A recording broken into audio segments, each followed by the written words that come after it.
Hello everyone, this is Joseph K. We are back with more exposition on Let's Play NIER Blind. In the last part, we are getting a backstory from when Kainé was a kid, growing up in the area, how she was bullied, how she loves her grandmother. I kind of like that they did that, but I think it would have been better if they made it like a playable sequence. You know, that would have been really freaking rad. If they just made it so you could play as little Kainé and figure out that this now I'm not going to fault it entirely. I do think it's slightly lazy storytelling if I if you don't mind me saying. Nonetheless, we are now on, I believe, Kaine's abandonment or something like that. I don't know. I'll have to click on the last part I did real quick and see what it is.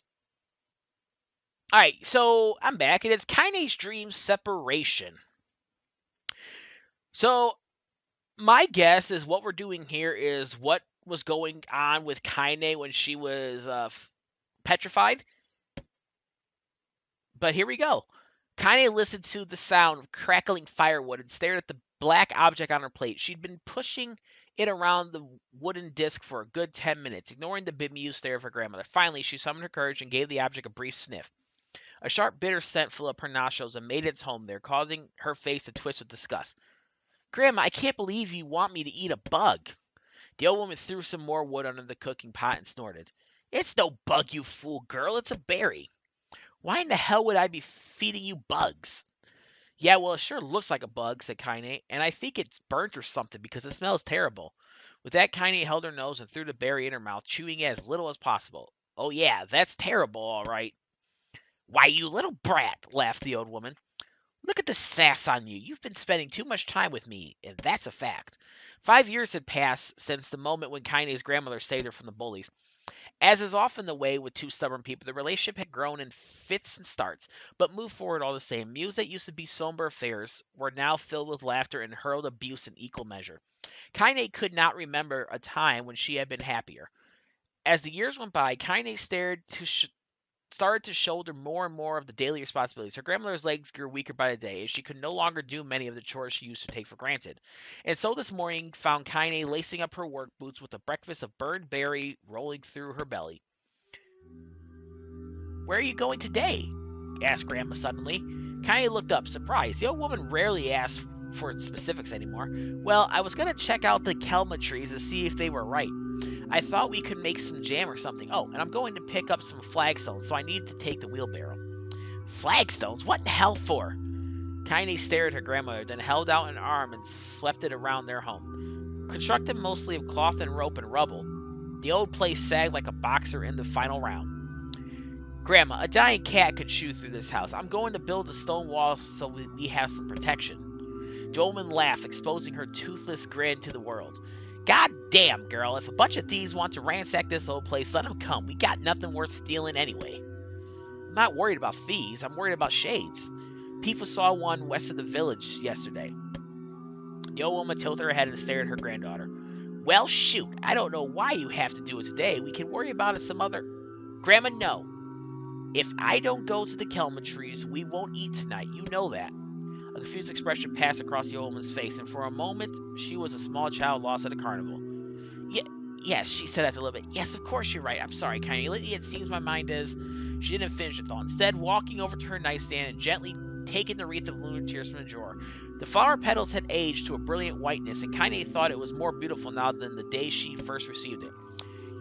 You're going to be a true woman soon, Grandma said as she placed the flowers in the girl's hair, so that means less chatter about shades and building defensive walls and more talk about how beautiful you've become. Annoyed, Kainé reached up to remove the garland, but the look on her grandmother's face stopped her hand. You're a beautiful thing, said the old woman, and there ain't another like you in all the world. I'm very proud of you. Okay, Grandma, that's enough goddamn compliments for one day. Such a mouth on you. Where did that come from? Gee, I wonder. I'll teach you to sass me, girl, yelled Grandma. Suddenly, she lurched forward and grabbed Kainé by the ears, pulling her around the room with a crazed grin on her face. Grandma, yelled Kainé in a quaking voice. Grandma, stop it. What in the hell? The old woman stared at her and blinked, then slowly held her wrinkled hands out as if it was the first time she had ever seen them. I don't know what happened there. I'm sorry, girl. Sometimes my mind just... Kainé thought the look on her grandma's face was the most heartbreaking thing she had ever seen. "Listen," she began. "Maybe I should stay home after all." "No, I won't have you stay here to keep an eye on an old codger like me. You go get your fruit and your wall and whatnot. I'll be fine. And when you come back, I'll have a nice grasshopper dinner waiting for you." Kainé rolled her eyes and kissed her grandmother on the forehead and made ready to depart, trying desperately to ignore the worry that was gnawing at the walls of her heart. Kainé could feel the old woman's eyes watching her as she moved down the path. "Don't turn around. Don't turn around," she told herself, but in the end, the temptation was too great. She spun her heel for one final look and saw a small bent woman standing in front of a ramshackle hut with a sad expression on her face. God, she looked so old now. It's like the winds could reach down and just carry her away. Kainé worried about her grandmother all day, causing her work to suffer. What little fruit she could collect was tossed carelessly into the wheelbarrow, and she only found a couple of stones before losing interest in the project. Finally, as dusk approached, she decided to call it a day. Cursing herself for the lack of focus, Kainé pushed a nearly empty wheelbarrow back down the path. As she crested the final hill, she suddenly froze in place. The wheelbarrow fell from her fingers and collapsed on the side, sending a few pieces of wrinkled brown fruit rolling back down the hill. Her gaze was transfixed by a thick black cloud that hovered just ahead. Tracing its path with a finger, Kainé suddenly felt her stomach knot in on itself. No! Oh gods, no! Her grandmother's house was ablaze, the flames licking up as if trying to touch the sky itself. "Grandma! Grandma!" Kainé ran faster than she had ever moved in her life. Once she tripped on a stone and went sprawling into the rocky ground, but she leapt to her feet and continued running, unmindful of the blood that spilled from her wounded hands and knees. As she got closer and closer, Kainé's mind began to race in time with her footfalls. "It's too dark! It's too dark! Not just fire! Can't be fire! Too much smoke! Gotta save her! Gotta save her!" She burst into the front yard and came to a sudden halt, her horse switching in front. The smoke from the fire was mingling with the thick, inky blackness of an enormous shade. The massive creature supported itself on 3 twisted feet and achieved balance through means of a large armored tail. Scales, horns, and claws sprouted from its body in random chaotic pattern, giving it the appearance of a lizard designed by some insane god. Seeing Kainé, let out a roar and flicked its tail, sending small whirlwinds spinning around the yard. For a moment, the creature retreated to a shivering, inky blackness, as if her mind was unable to comprehend that such a thing could actually exist. But then the smell hit her. A blend of rotted meat and excrement, and the horror became real once more. The creature bellowed again, and this time Kainé responded with a scream of her own. "All right, you bastards," she thought as her scream echoed off the high cliffs around them. "It's you and me, you or me, let's go." The shade-eyed The shade-eyed Kainé with bemused interest. Then it began looking from her to the house and back again, as if urging her to look at the destruction it had so gleefully wrought. With dread building in her heart, Kainé glanced toward the house. Through the smoke and flames, she spotted a small figure struggling to escape the ruins. "Grandma!" At the sound of her voice, the old woman began waving frantically. "She's alive!" thought Kainé. "She's alive!" Kainé's legs sprang to life as she raced across the yard toward the flaming wreckage of the house. Before she could advance more than a few steps, the shade opened its mouth and let out a roar powerful enough to uproot trees and send them flying. The blast sent Kainé tumbling through the air before smashing her against the rocky earth. Stars danced in front of her eyes as she tried to remember how her legs were. "Get up! Get up! Get up! Get up! Get up! Get up now!" As Kainé struggled to her feet, the shade stomped toward the house and pinned her grandmother to the ground with the tip of a claw. The old woman struggled to move the claw from her stomach, but she might well have been pushing a mountain. She coughed briefly, sending a small spray of blood into the air, then collapsed to the ground, and her energy spent. Kainé lurched to her feet, only to fall back to earth with a gasp. Her ankles were on fire. One or both of them were surely broken. Ignoring the pain that screamed through her body, she began dragging herself across the ground, leaving a drunken trail of dust and blood in her wake. "Grandma! Hold on! Just a little longer!" Her grandmother's face was turning blue, her eyes rolling back until only the whites were exposed. Kainé pulled herself across the ground with maddening slowness, the distance seeming to increase with every second that passed. The shade glanced between the two women and flicked out its tongue, its giant mouth turning up at the corners. Short panting breaths belched from somewhere deep inside its core. "Bastard! Laughing at us!" She had no idea how such a mindless creature could experience emotion. But there could be no doubt that the shade was taking joy in their suffering. "Yeah, I see your plan." The shade moved its claws slightly, allowing Grandma to breathe again. It was clearly keeping her alive, only to snuff out her life when Kainé was close enough to touch her. "I'm gonna kill this bastard." Summoning all her strength, Kainé rose to her feet. There was a sickening snap from her right ankle as the foot twisted back. Ooh, good God! Foot twisted backward, but she forced it from her mind and began to hobble toward the monster, pulling a small knife from the pouch at her waist.